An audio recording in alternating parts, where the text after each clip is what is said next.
Many of you remember me from last time I visited virtually, maybe so, but let me introduce myself again here for the record. Hello, I'm Jennifer Springsteen. I use she, her pronouns.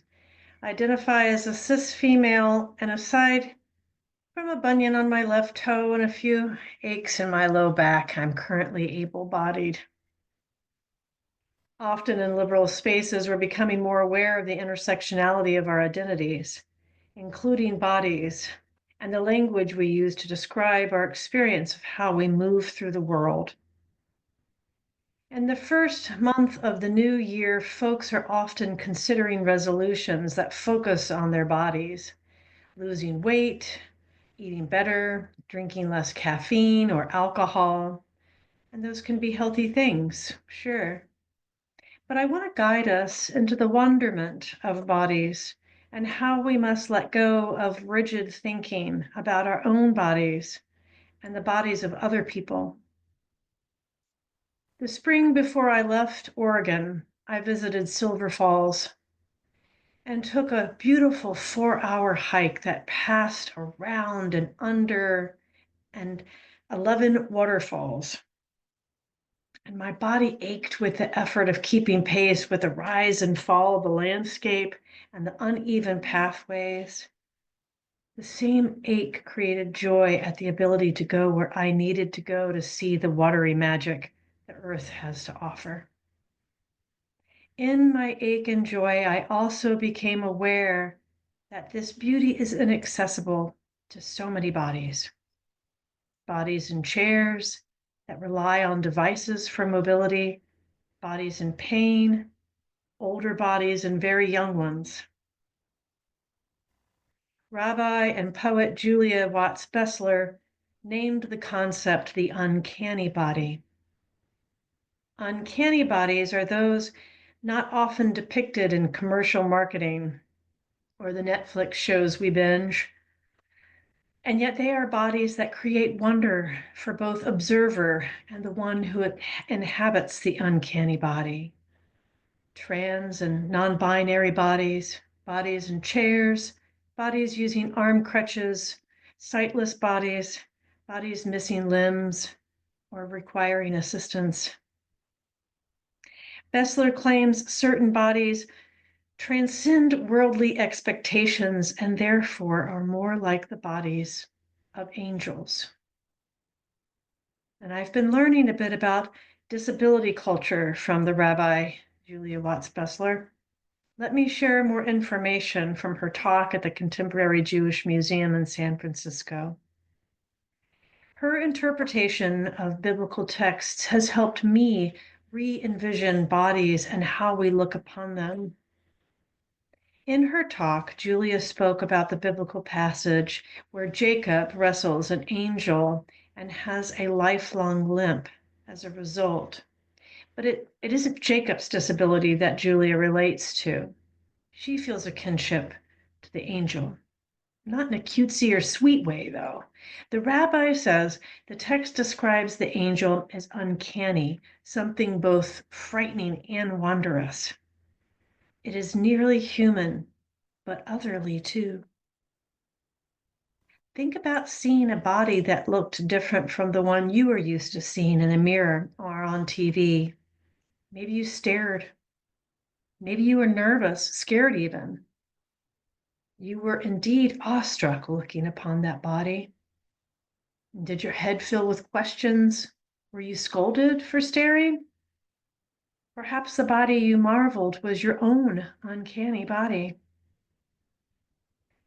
The rabbi goes on to talk about the angel's wings and how they're depicted in paintings and descriptions. You might need to Google this talk. There's so much to digest, and I can put a link to her talk if the sermon goes online. Julia thinks of people who are born with birth anomalies or non-binary bodies as learning to go through life with these renderings of angel wings, over large, protruding, rubbing against their own body. And this is the wonderment we have about the angels among us. We wonder silly things like, can those wings hold the whole body in flight? How does one get clothes on and off those wings? I recall helping my mother-in-law dress as she sat in her wheelchair with her oxygen tubes, a once able body made uncanny by disease. When considering a disabled or non-binary body as uncanny, Julia cautions against misconception, the inability to truly perceive the body for what it is, to try not to hyper-normalize it, as if any anomaly doesn't exist. The anomaly exists. It is there before us in all of its angelic holiness, exactly as it was meant to be. This is how Ezekiel describes the Orphean angels in the Bible. As I looked at the creatures, I saw a wheel on the ground beside each creature with its 4 faces. This was the appearance and structure of wheels. They sparkled like topaz, and all 4 looked alike.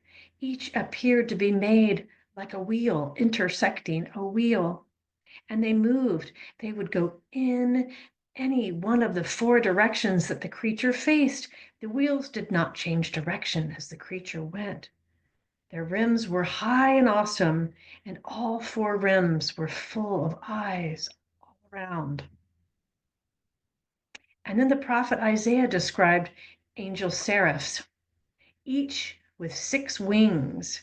With 2 wings, they covered their faces, and with 2, they covered their feet, and with 2, they were flying, and they were calling, holy, holy, holy. Uncanny. We have the Greek sculptures to thank for using Egyptian mathematical ratios and proportions to depict the human body. Thousands of years later, throughout the world, the image of the youthful and proportional European attributed bodies cast in white marble are what humans mean by beautiful. Why can't we let go of that? Chloe Cooper Jones writes about those marbled bodies in her New York Times article, Contemplating Beauty in a Disabled Body. She says we experience a cognitive dissonance when we encounter bodies different than our own or different than from the images that we experience every day. She says, my disability is obvious, but its details are unclear. To look at me is to feel information both shown and withheld.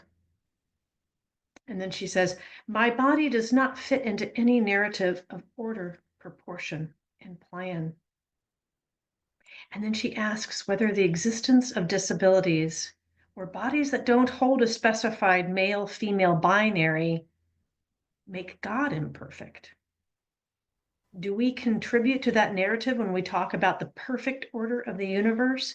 Everything part of a divine plan or vision? Do we perpetuate that myth when we highlight the body of Jesus on the cross, a broken body, a suffering body?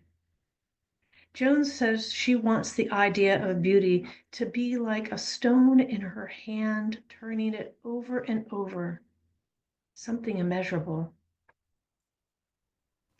Well, I've noticed, and probably you too, that we tend to timestamp bodies.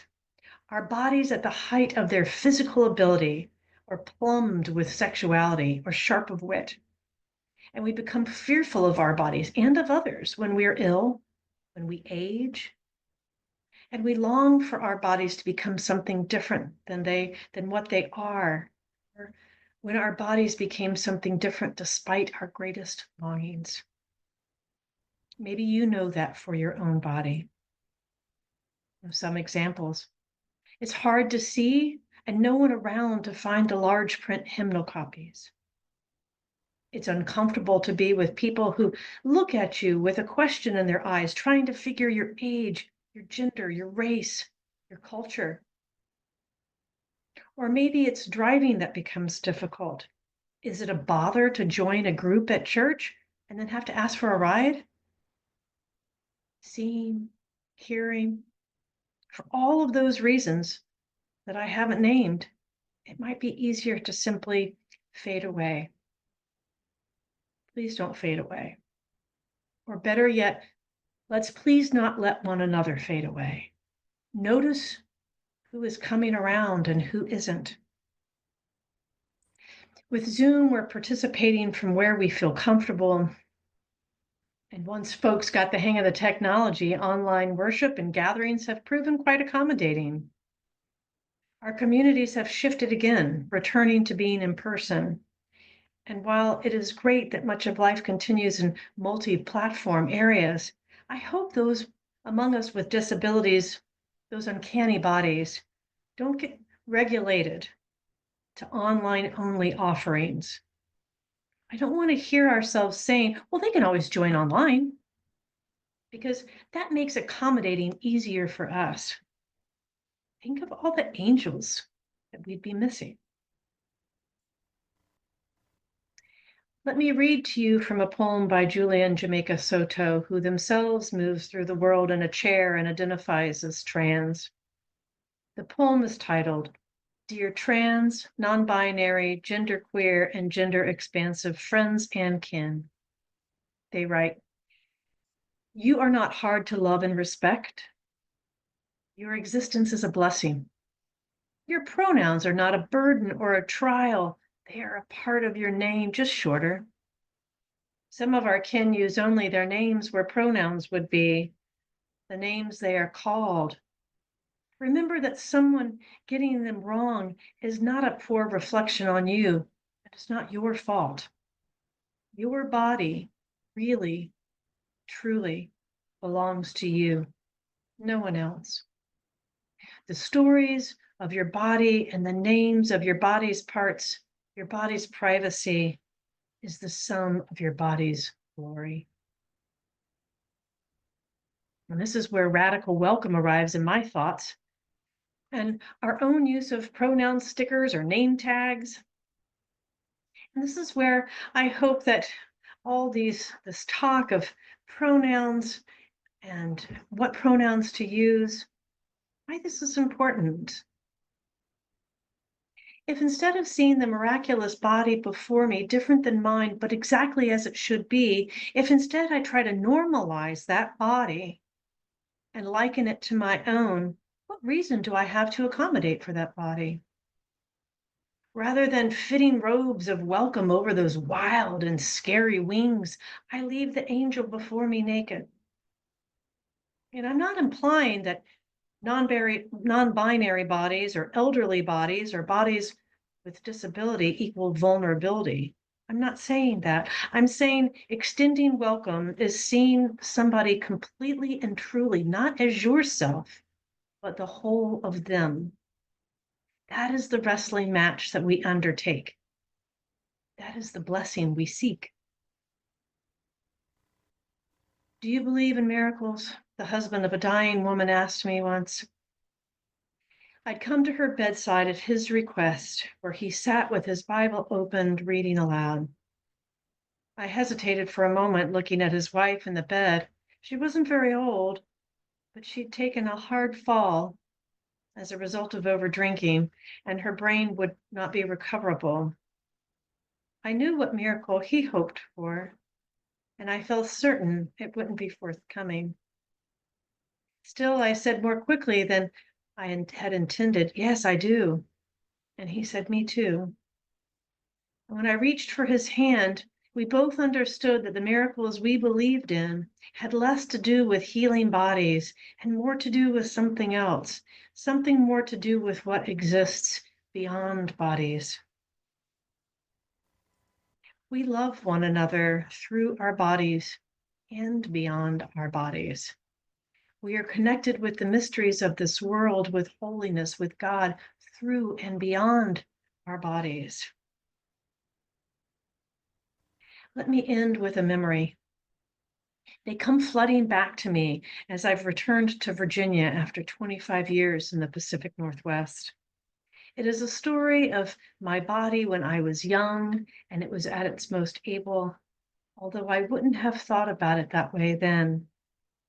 It is the same body I exist in now, and also not the same body at all. I remember sitting on my best friend's porch in the early evenings where all of us kids gathered, trying to figure out what we'd get up to that night.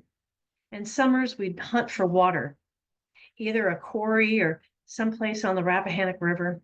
Sandy Bottom had a great deep swimming hole. And there were snakes, but nobody had ever been bitten. And the moon lit the way up an old oak where someone tied a rope swing.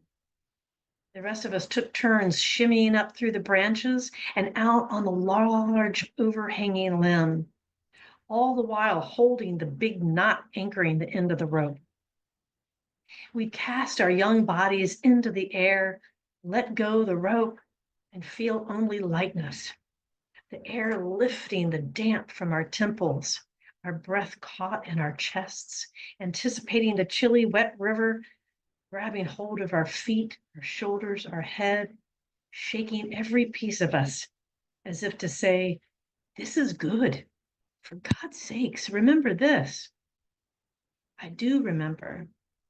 I remember the beauty of it, like a stone turning over and over in my hand, immeasurable and wondrous. Now rise in body or voice for our closing hymn. It's 10:15, and the Tila hymnal, I Know I Can, and the words will be on the screen.